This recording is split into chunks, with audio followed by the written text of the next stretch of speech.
Assalamualaikum warahmatullahi wabarakatuh. Perkenalkan, nama saya Nirwana Dwi Cahya. Saya mahasiswi PPG Daljak kategori 2 Universitas PGRI Madiun. Hari ini saya akan melaksanakan PPL Aksi 4 Layanan Konseling Individu.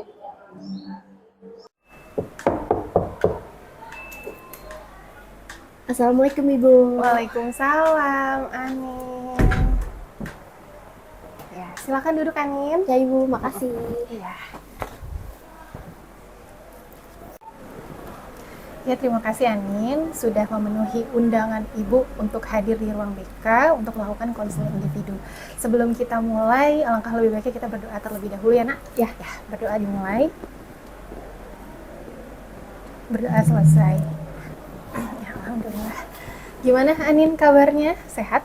Alhamdulillah sehat walafiat Bu. Alhamdulillah sehat walafiat.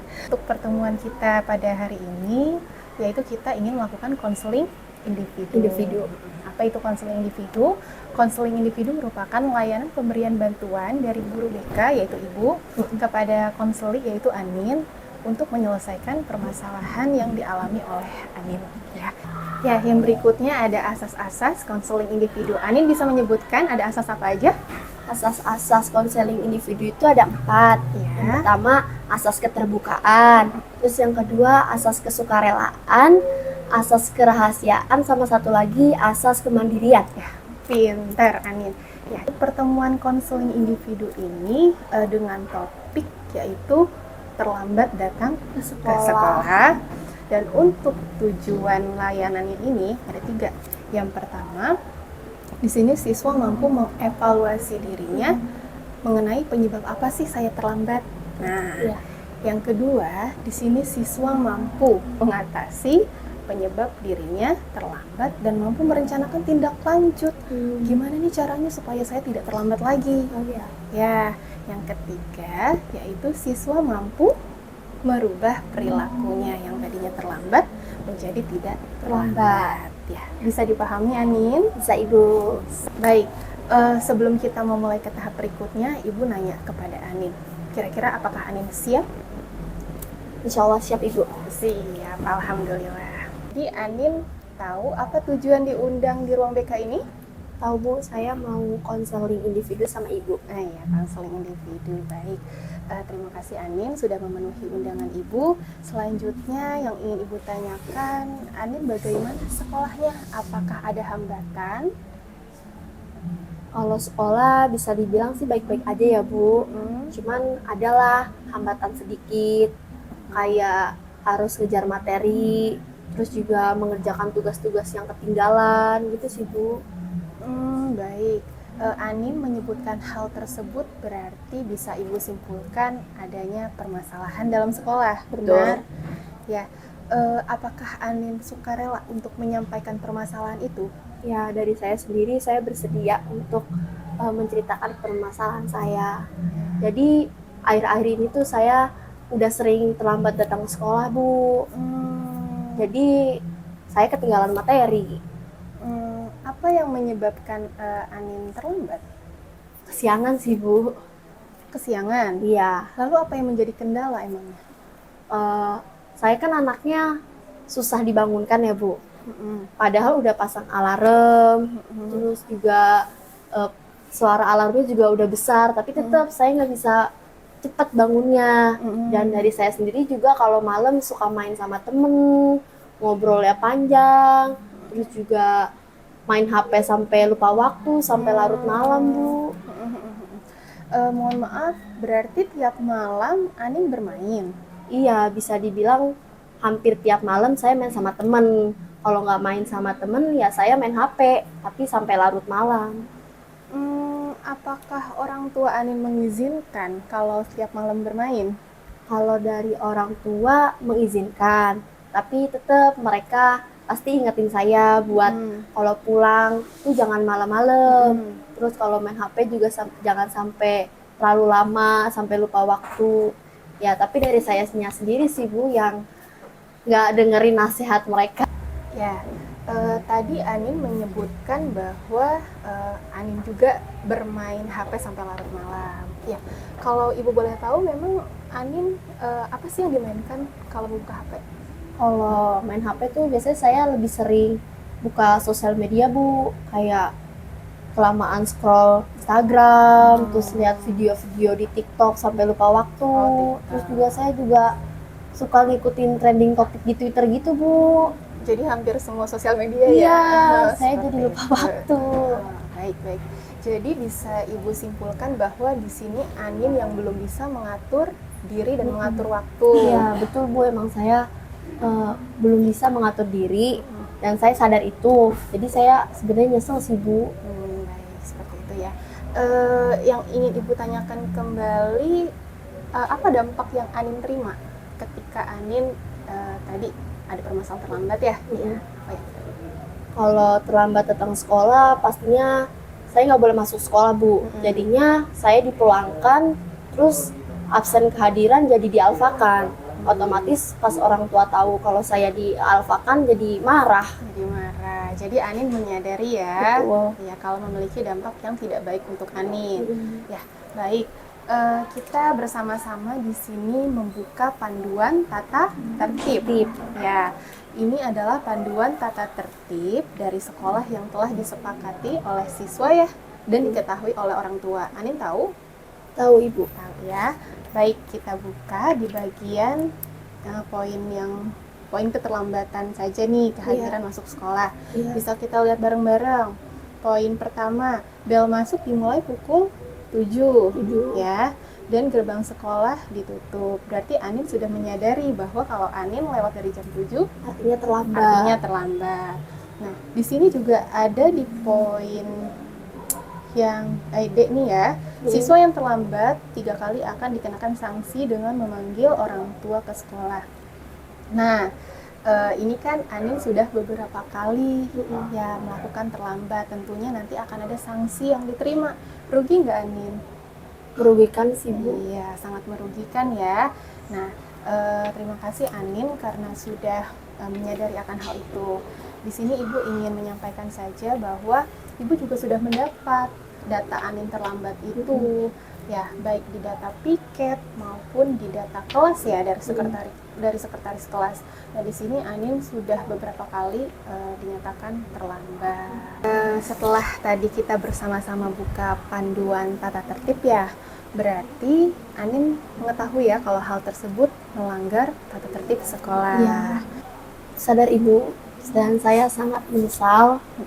Terus seharusnya tuh saya sebagai pelajar atau sebagai siswa harusnya mendahulukan kewajiban saya dulu. Baik.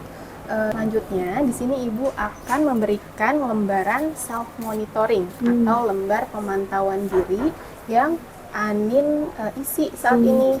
Ini akan Ibu dampingi untuk pengisiannya. Ini bertujuan untuk Anin dapat mengetahui hal-hal apa saja nih yang menyebabkan saya terlambat. Silakan Anin tuliskan, kalau ada yang ditanyakan silakan ya Nak ya. Ya. Diputar. Iya. Ya, baik. Terima kasih ya Anin sudah mengisi lembar self monitoring atau pemantauan diri bersama-sama untuk merubah perilaku Anin ya, yang tadinya maladaptif atau perilaku yang salah kita rubah menjadi hal yang adaptif atau perilaku yang benar. Ya, baik. Nah, yang ingin Ibu tanyakan, apakah ada dampak baiknya ketika Anin terlambat? Kalau dampak baik dari terlambat itu pastinya nggak ada. Ya, baik. Selanjutnya pertanyaan dari Ibu, kira-kira apakah reward yang Anin akan terima ketika Anin tidak terlambat lagi? Reward yang saya terima buat diri saya sendiri, ya saya nanti bisa belajar dengan baik, otomatis saya nggak ketinggalan materi, bisa mengerjakan tugasnya juga nggak terlalu diburu-buru, dan saya juga pastinya nggak dialfakan, jadinya nggak dimarahi guru dan nggak dimarahi sama orang tua. Ya, itu sebuah reward ya Nak ya. Nah, kalau punishment-nya apa yang Anin terima? Pastinya saya dapat sanksi. Di sini Ibu ingin memberikan reward kepada Anin ketika Anin tidak terlambat lagi. Ibu akan mengajak Anin untuk mengunjungi kampus-kampus yang terdekat, ya, supaya Anin semakin semangat dan tentunya tidak terlambat lagi. Ya, apakah Anin mau? Mau banget Bu, Mau kayak banget gitu. ya. Baik, selanjutnya Anin, di sini Ibu akan memberikan lembar yang bernama lembar tindak lanjut. Nah, atau lembar self management. Silakan Anin tuliskan, Ibu dampingi kembali. Iya. Ya, jika ada yang ditanyakan silakan ya Nak. Iya. Sudah Ibu? Sudah selesai? Iya. Baik, alhamdulillah sudah diselesaikan sama Anin ya. Anin, di sini Ibu ingin memberikan penguatan positif kepada Anin bahwa Anin itu pasti bisa berubah perilaku yang terlambat menjadi tidak terlambat. Ya, Ibu yakin karena Anin adalah anak yang berprestasi. Nah, kalau di lembar pemantauan diri atau self monitoring, saya terlambat di tanggal 2 Agustus, terus 2 kali di bulan September di tanggal. Dampak atau akibat dari saya terlambat ke sekolah, saya jadi nggak bisa masuk sekolah.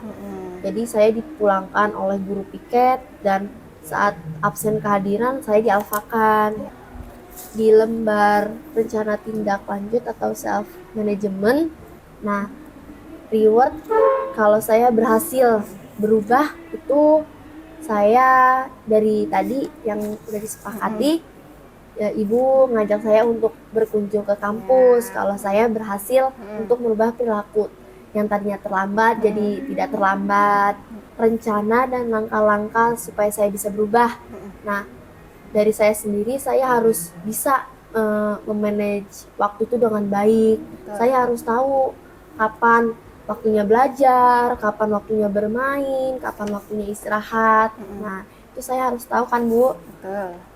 Terus saya juga harus memotivasi diri dalam hal belajar. Saya harus fokus terhadap cita-cita saya. Betul. Salah satunya saya harus jadi orang yang tepat waktu dalam segala hal.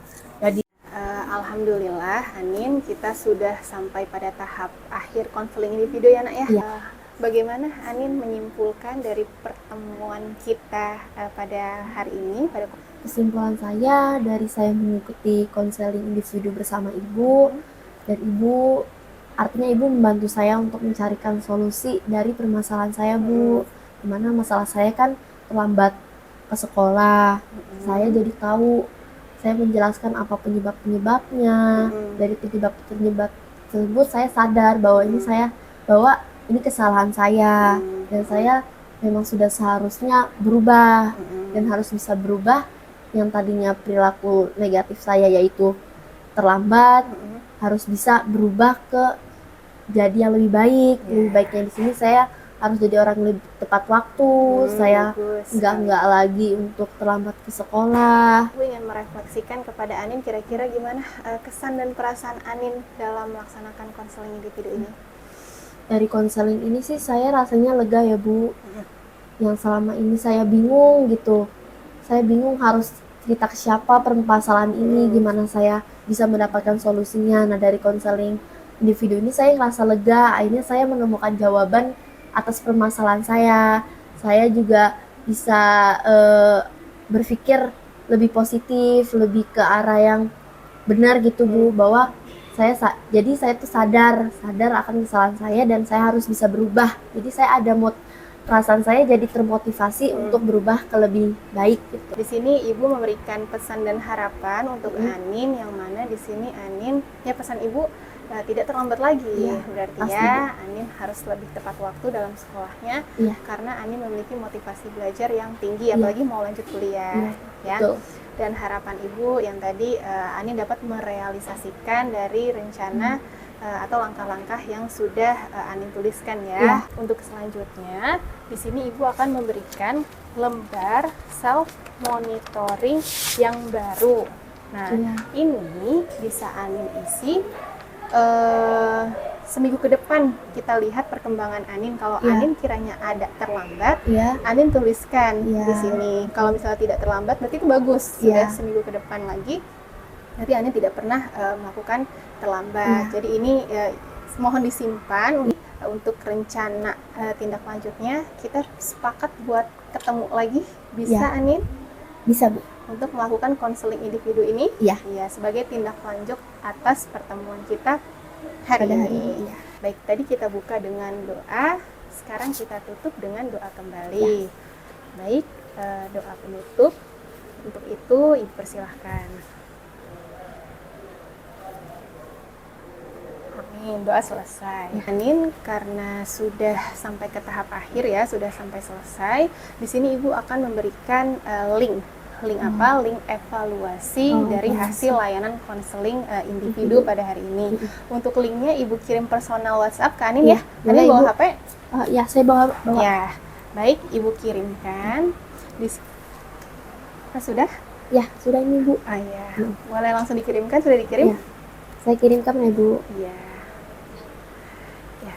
Baik, terima kasih Anin sudah mengisi evaluasi hasil dari layanan konseling individu hari ini. Terima kasih Anin. Silakan Anin lanjutkan lagi belajarnya. Terima kasih kembali ya Bu. Iya, terima kasih Anin. Saya permisi ya Ibu. Iya.